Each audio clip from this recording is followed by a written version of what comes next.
Hello, welcome to SK classes.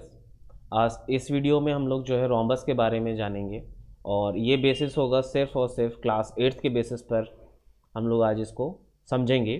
ये third part है हमारे इस पूरे मेंसुरेशन सीरीज़ का। आइए आगे बढ़ते हैं। रोम्बस रोम्बस को हम पहले समझ लेते हैं। रोम्बस ये होता क्या है, आप लोग ने प्रीवियस क्लासेस में रोम्बस के बारे में ऑलरेडी पढ़ा होगा। आइए हम उनके कुछ चीज़ों को जान लेते हैं। तो ये रोम्बस कुछ इस तरह से दिखता है, ठीक है। इनकी जो साइड्स होती हैं वो सभी इक्वल होती हैं। साइड जो होती है, साइड्स आर इक्वल। साइड क्या होती है? इक्वल। जैसे कि ए बी हमारा बी सी के इक्वल होगा और सी डी के इक्वल होगा और ए डी के इक्वल होगा। ये चारों साइड आपस में इक्वल हैं, ठीक है। और पैरेलल भी होती हैं, अपोजिट साइड्स आर पैरेलल। तो अब हम लिख सकते हैं अपोजिट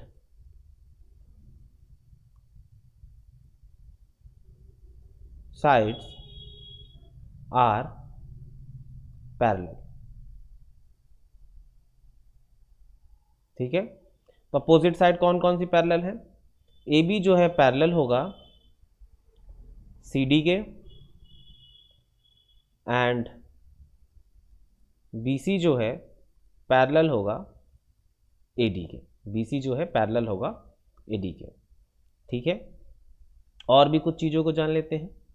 अब देखिए, इनके जो अपोजिट्स एंगल होंगे वो भी इक्वल होंगे।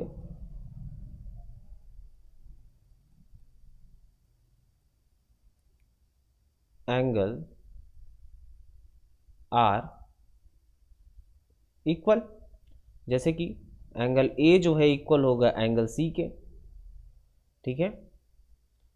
एंड एंगल बी जो है इक्वल होगा एंगल डी के। और सम ऑफ एडजेसेंट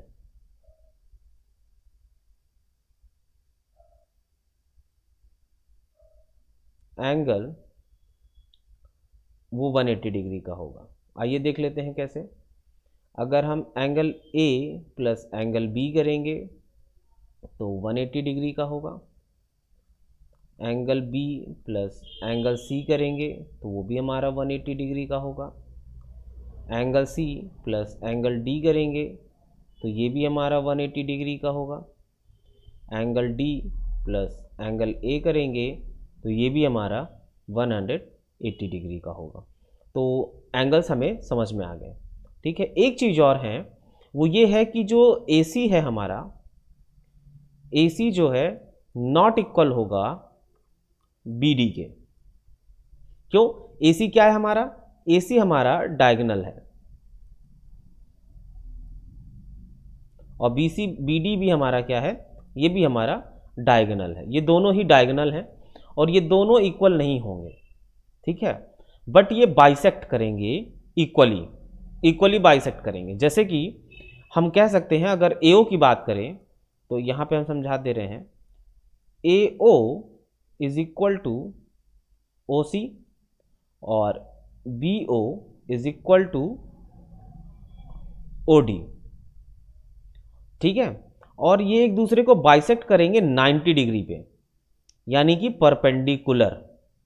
ये परपेंडिकुलर एक दूसरे को बाइसेक्ट करेंगे। जगह थोड़ा सा कम पड़ गई है, ठीक है। तो ये कुछ बेसिक नॉलेज थी रोम्बस के लिए जिसको हम लोगों ने पढ़ लिया है। अब आगे बढ़ते हैं। रोम्बस की सबसे पहले हम लोग साइड कैसे निकालते हैं वो देखते हैं। तो side of rhombus, side of rhombus देखते हैं कैसे निकालते हैं, ठीक है। तो साइड ऑफ रोम्बस के लिए पहले आइए कुछ बातों का ध्यान दे लेते हैं। कि जैसे कि अभी हम लोगों ने बात किया कि ओ ए जो है इक्वल होगा ओ सी के, ठीक है। और बी ओ इक्वल होगा ओ डी के, ठीक। और ए ओ इज इक्वल टू होगा हाफ ऑफ AC और OB इज इक्वल टू होगा, या हम BO कह लें या OB कह लें, OB होगा हमारा हाफ BD के, क्योंकि BD को ये बाइसेक्ट कर रहा है AC, तो इस वजह से ये हाफ हो गया OB हमारा, और OA हमारा हाफ हो गया क्योंकि AC को हमें बाइसेक्ट कर रहा है ये BD, तो ये हाफ हो गया AC का। ठीक है, आइए ये ट्रायंगल है, ये ट्रायंगल का फॉर्म हो रहा है, हम पूरे रोम्बस को छोड़ के हमें इसकी साइड निकालनी है, क्योंकि सभी साइड्स इक्वल होती हैं, तो अगर AB की वैल्यू निकाल लेंगे तो सबकी वैल्यू हमें पता चल जाएगी, सब साइड्स कितने के होंगे, क्योंकि सभी इक्वल हैं, तो जो AB की लेंथ होगी वही BC की भी होगी, वही CD की भी होगी, वही DA की भी होगी। ठीक है, तो AB की लेंथ फाइंड आउट कर लेते हैं। तो देखिए राइट एंगल ट्रायंगल है, तो हम लिखेंगे कि AB का square is equal to OB का स्क्वायर प्लस OA का स्क्वायर। तो AB का स्क्वायर हमें ये पता लगाना है, ठीक है, और OB का स्क्वायर यानी कि हाफ ऑफ BD। तो देखिए AC हमारा जो है, AC को हम लोग D1 कर लेते हैं और BD को हम लोग D2 कर लेते हैं। ठीक है, तो ये हमारा D2 हो गया,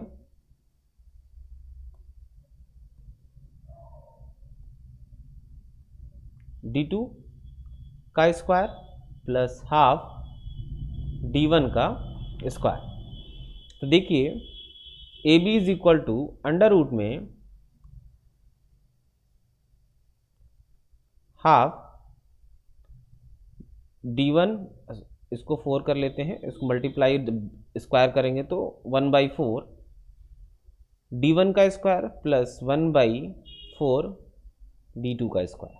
ठीक है, अब देखिए 4 है, ये 4 है, कॉमन हो जाएगा, तो AB is equal to under root में 1/4 D1 का स्क्वायर प्लस D2 का स्क्वायर। तो AB इज इक्वल टू मिल हो जाएगा अंडर रूट D1 का स्क्वायर प्लस D2 का स्क्वायर, और ये 1/4 जो है ये बाहर आ गया तो 1/2 हो गया। तो ये जो फॉर्मूला आपको मिला, ठीक है, ये तब हम जब हम ये फॉर्मूला तब हम इसको यूज़ करेंगे जब हमें डायगोनल दिया गया हो, डायगोनल जो है वो गिवन में हो और आपसे जो है साइड जो है पूछी गई हो, तब हम इस फॉर्मूले का यूज़ करेंगे। ठीक है, आगे बढ़ते हैं। अब देखिए पैरीमीटर निकाल लेते हैं। ठीक है, तो पैरीमीटर के लिए of rhombus, perimeter of rhombus देख लें, हमें पता है perimeter of rhombus is equal to 4 into side कह देंगे, लेकिन ये तब यूज़ करेंगे जब आपको साइड दी गई हो। लेकिन क्या करेंगे अगर डायगोनल दिया गया हो, तो डायगोनल आपसे अगर डायगोनल दिया गया है तब आप क्या करेंगे, तो तब हमें जो है फॉर्मूला यूज़ करेंगे, perimeter of rhombus is equal to 4 into side है, साइड ही रखेंगे, तो साइड के लिए भी हम लोगों ने देखा 1/2 अंडर रूट में D1 का स्क्वायर प्लस D2 का स्क्वायर। ठीक है, तो 2 1 ज़ा 2, 2 2 ज़ा 4, देन ये हो गया 2 अंडर रूट में D1 का स्क्वायर प्लस D2 का स्क्वायर। तो ये आपका फॉर्मूला लगेगा जब डायगोनल दिया गया हो। ठीक है, अब हम लोग एरिया की बात कर लेते हैं। एरिया ऑफ रोम्बस, ठीक है, एरिया ऑफ रोम्बस, आइए पहले उसको समझ लेते हैं। ठीक है, तो हम पहले AOB का एरिया निकाल लेते हैं, जैसे कि हम लोगों ने इसके थ्रू जो है पैरामीटर सॉरी साइड निकाला था, AB की साइड निकाला था, तो वहीं से देखिए एरिया ऑफ ट्रायंगल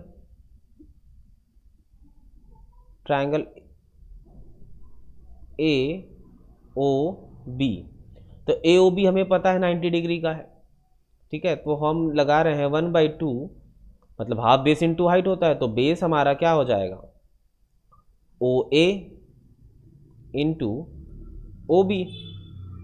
ठीक है, तो OA मतलब कि हाफ D1 है।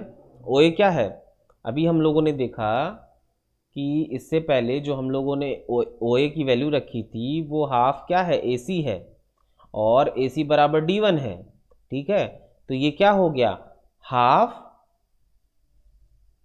ये हो गया आपका हाफ, इस ये पहले से था, AO की वैल्यू हाफ हो गई, हाफ D1, और OB की वैल्यू हो गई हमारी हाफ D2। तो 2 2 ज़ा 4, 4 2 ज़ा 8, तो 1/8 D1 इंटू D2। ठीक है, तो ये इस ट्राइंगल का फॉर्मूला है। ठीक है, और ये सभी ट्राइंगल एक दूसरे के कॉन्ग्रुएंट है। कॉन्ग्रुएंट आप ऐसे बता सकते हैं, ये साइड इस साइड के इक्वल है, ये साइड जो है इस साइड के इक्वल है। ठीक है, और या फिर अगर हम ट्राइंगल AOB और AOD की बात करें तो एक साइड हमारी कॉमन है और ये साइड हमें रोम्बस में इक्वल मिलता है और ये जो है एक दूसरे के इक्वल है, तो ये कॉन्ग्रुएंट प्रूफ हो जाता है। तो इसके जितने अंदर जो डायगोनल हैं वो आपस में इंटरसेक्ट करके ये 4 इक्वल ट्राइंगल्स में डिवाइड कर रहे हैं। तो हम इसका लगा देते हैं चारों ट्राइंगल का। तो हम एरिया ऑफ रोम्बस डायरेक्टली लिख सकते हैं। एरिया ऑफ रोम्बस हम लोग लिख सकते हैं 4 इंटू 1/8 D1 इंटू D2। तो 4 1 ज़ा 4, 4 2 ज़ा 8, तो इसीलिए एरिया ऑफ रोम्बस हमारा निकल जाता है 1/2 D1 इंटू D2। D1 का मतलब डायगोनल एक और ये दूसरा डायगोनल। ठीक है, ये एरिया ऑफ रोम्बस था।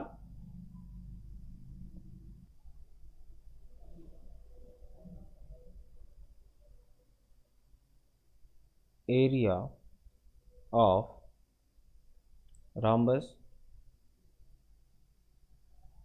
हम लिख सकते हैं हाफ प्रोडक्ट ऑफ डायगोनल। ठीक है, आइए इस क्वेश्चन को सॉल्व करते हैं। क्वेश्चन को देखिए क्या लिखा है, find the area of rhombus having the each side equal to 30 centimetre. मान लीजिए एक साइड जो है 13 सेंटीमीटर दिया गया है, तो हम इसे 13 सेंटीमीटर मान लेते हैं और one of its diagonal is equal to 24 centimetre. एक डायगोनल इसका 24 सेंटीमीटर का है, तो AC बराबर हम लोग 24 मान लेते हैं। ठीक है, तो यहाँ देखिए हमें मिला कि AB बराबर हमें मिला 13 सेंटीमीटर और AC इज इक्वल टू हमें मिल गया 24 सेंटीमीटर। ठीक है, अब इस क्वेश्चन को सॉल्व करने के लिए आपके पास दो फॉर्मूले हैं एरिया फाइंड आउट करने के लिए। एक तो D1 इंटू D2 है, एरिया फाइंड आउट करना है तो D1 इंटू D2 है, या तो फिर आप एक पर्टिकुलर ट्राइंगल का एरिया निकालकर आप उससे 4 से मल्टीप्लाई कर दीजिए। ठीक है, तो हम इस पे वही करेंगे। ठीक है, तो हाफ बेस इंटू हाइट करना पड़ेगा। ठीक, तो बेस इंटू हाइट के लिए तो अगर हमें AC दिया गया है तो AC बराबर हम यहाँ लिखेंगे कि AC इज इक्वल टू क्या होगा, डबल होगा किसके, AO के। AO का डबल होगा AC, तो यानी कि AO हमारा क्या हो जाएगा, हाफ हो जाएगा। ठीक है, तो हमें पता है AB का square is equal to BO का स्क्वायर प्लस AO का स्क्वायर। AB का स्क्वायर मतलब कि 13 का सेंटीमीटर का square is equal to OB का स्क्वायर। तो OB हमें पता नहीं है, ठीक है, ये D2 है। ठीक, तो AC हमें पता है, तो AC 24 हो गया, तो AO का 24 इंटू 1/2 और ये D2 हो गया, ये 1/2। ठीक है, तो जब हम इसको डिवाइड करेंगे तो ये 12 आ जाएगा। ठीक, ये इसका स्क्वायर है और यहाँ पर इसका स्क्वायर है। ठीक, दोनों साइड्स हमने लिखा, पाइथागोरस थ्योरम लगाया, दोनों साइड लिखा, तो BO की वैल्यू लिखी हमने, AO की वैल्यू लिखी। अब इसका भी स्क्वायर कर लेते हैं, तो इसको देखिए हमने सॉल्व कर दिया तो 12 हो गया, और इसको जब हम 13 का स्क्वायर करेंगे तो 169 होता है, आपको पता ही है। ठीक है, तो ये हो जाएगा कि O B is equal to या B O is equal to हमारा आएगा अंडर रूट में 13 का square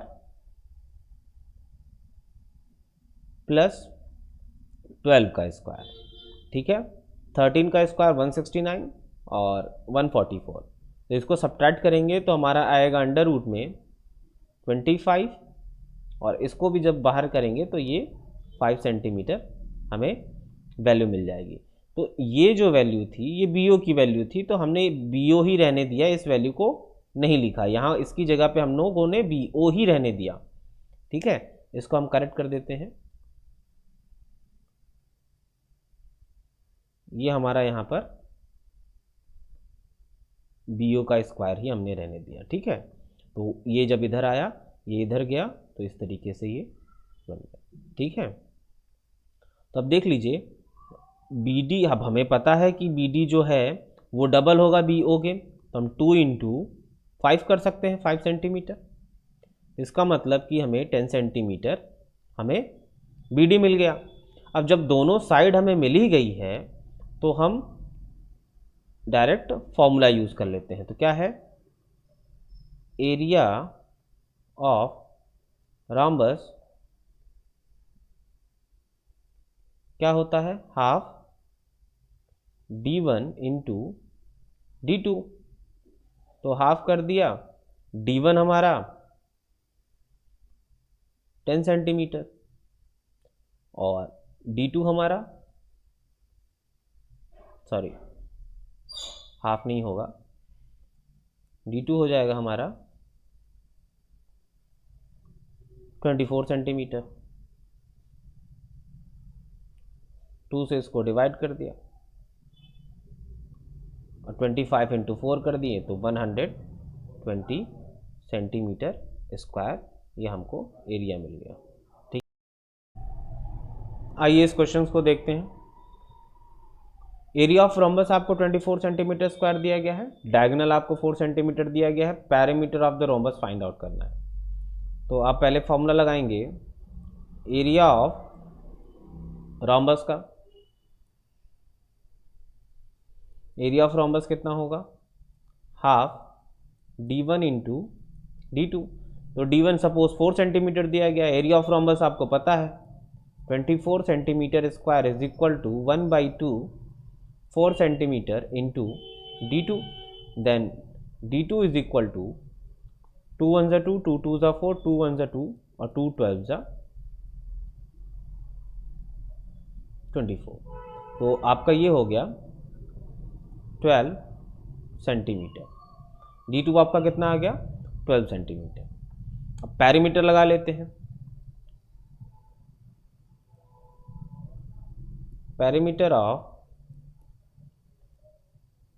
rhombus is equal to, formula याद होगा आपको, 2 √ d1 का स्क्वायर प्लस d2 का स्क्वायर। ठीक है, 2 लिखा, अंडर रूट में d1 का स्क्वायर मतलब कि d1 आपका 4 सेंटीमीटर था, तो 4 का स्क्वायर प्लस 12 का स्क्वायर। ठीक, 2 लिखा, 4 4 = 16 और प्लस 144 अंडर रूट में। इसको जब हम ऐड करेंगे तो ये हो जाएगा 60। तो ये हो जाएगा 2 √ 6 4 10 0 कैरी 1 4 1 5 1 6 160। ठीक है, 160 को जब हम बाहर लेकर आएंगे स्क्वायर से, तो ये हमारा हो जाएगा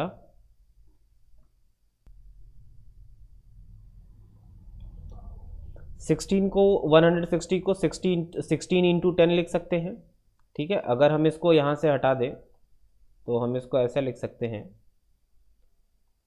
16 × 10, क्योंकि इन दोनों का सम करने पे 160 आ रहा था, तो हम इस तरीके से कर सकते हैं। और यहाँ से 16 का रूट आपको पता है कि 4 4 ज़ा 16, तो 4 बाहर आ गया, तो 4 2 से मल्टीप्लाई होकर ये आपको मिल जाएगा 8 √ 10 सेंटीमीटर।